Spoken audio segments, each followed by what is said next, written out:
Hello, and welcome to a new episode of The Unskilled Commander Possibilities. Let's check out this episode's three commanders, or potential commanders, rather. Katsumasa, the animator. We've got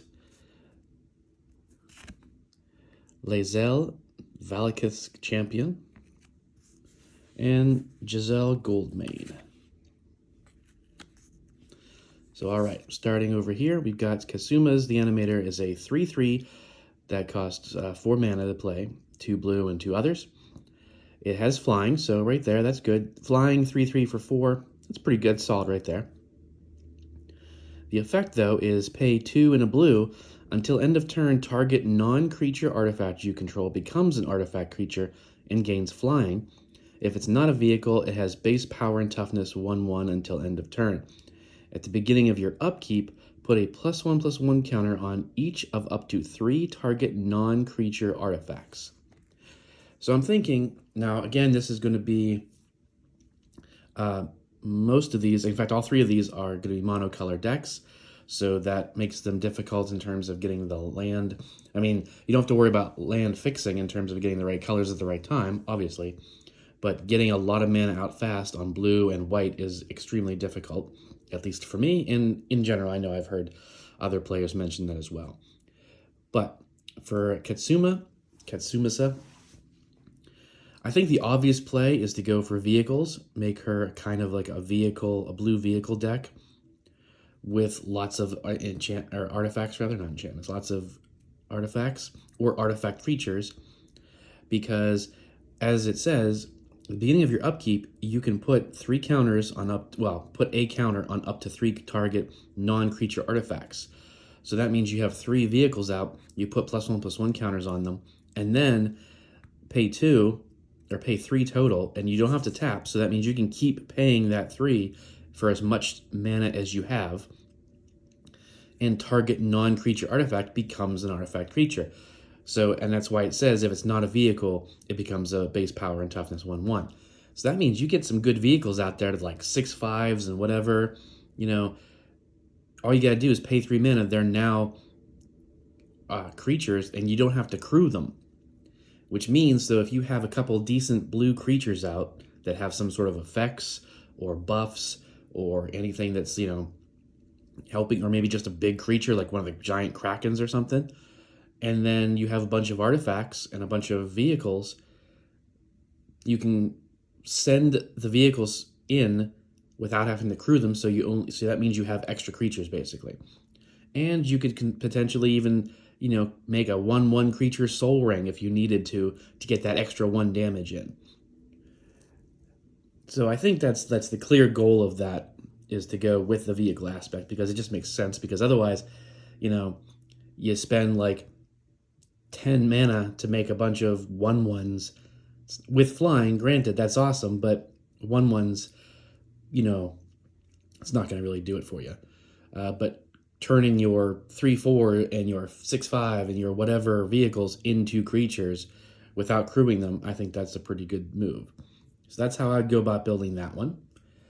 Then over here for Lae'zel, it is a 3/3 for 3. So right off the bat, I'm okay with the cost, comparison there. If you would put 1 or more counters on a creature or planeswalker you control, or on yourself, put that many +1 of each of those kinds of counters on that permanent or player instead. And you can choose a background. With backgrounds are like a relatively new thing. There are special enchantments that you can put them in a deck no matter what, because they're just enchantments. But if you have one of these creatures that actually says choose a background, you put that background in your commands instead of the deck itself. So it can be cast. I believe that it can only be cast that once then. Although it probably will go to the graveyard, so if you have graveyard recursion in some fashion, you can probably get it back out again.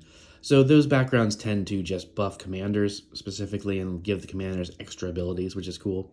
So that could help here. For this one, I mean, it's pretty an obvious build, I think. You're just going to want to go with counters of all kinds. I would toss a couple really good white planeswalkers in here, so that you are able to alt them faster, because now whenever you although Planeswalkers are tricky, right? One or more counters on a creature. The whole point is, from what I understand it, that's why Doubling Season is great in a Planeswalker deck, but it's not as good as you think it is. Because you're only putting the counters on when the card resolves onto the battlefield. So if you play an Elspeth and comes in with 4 loyalty, you're putting 4 loyalty counters on her. So that's the only time you're putting counters on. So that would trigger, so you would actually make her come in at 5 instead of 4. When you use her plus ability, and let's say it's +1 and creature gets whatever, you don't do +2 because that's not putting counters. You're just raising loyalty. It's like a weird thing. Maybe that's been changed. Maybe that's been errated. I don't know, but I know years ago, whenever I first was able to actually, spend the money and get my one soul Doubling Season, I tried doing that, and they're like, "Oh, that's not how that works. You don't get to increase the pluses and minuses. You're just increasing the number of counters that comes in."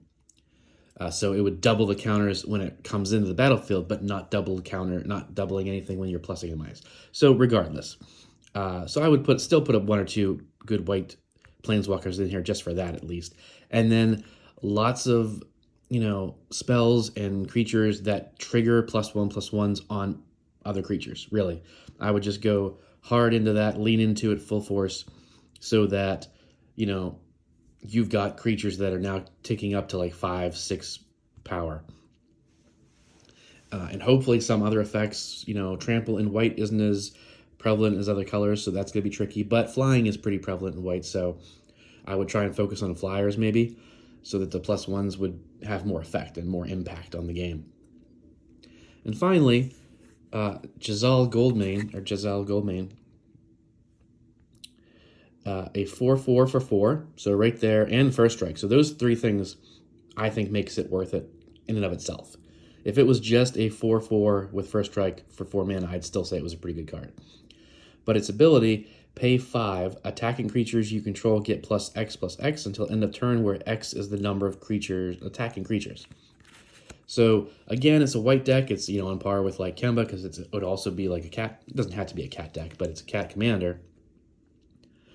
How I would focus on this one is as much focus on the artifact ramp as best you can to really compensate for the white, and then a ton of low cost creatures.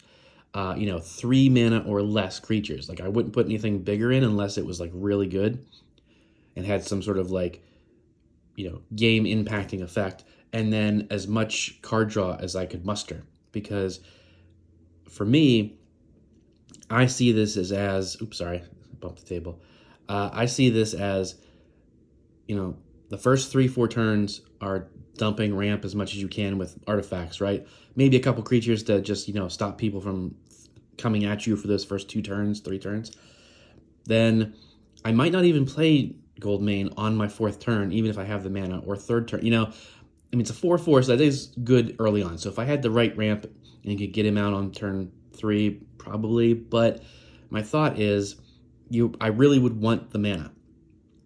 And I want to have the mana to just do a bunch of stuff at once, because it kind of has to be, in my mind, a bit of a bomb to do it right. So getting him out on turn 3 or 4 is probably best, because then, hopefully on turn 5 or 6, you've definitely got 5, 6, 7 mana available. So that, but again, you need 5 to trigger this thing. So that's a pretty hefty price to trigger this. But my mind, like I said, if you can drop a ton of 1, 2, and 3 drop creatures that hopefully have some little, like maybe a lifelink, maybe, when they enter the battlefield, you make a 1/1 token or something like that, so that you have 6 creatures on the field. You play Goldmane. Again, you do not have to tap him to activate this. So if you did happen to have 9 mana, you sit on him until you've got 9 mana and a bunch of creatures.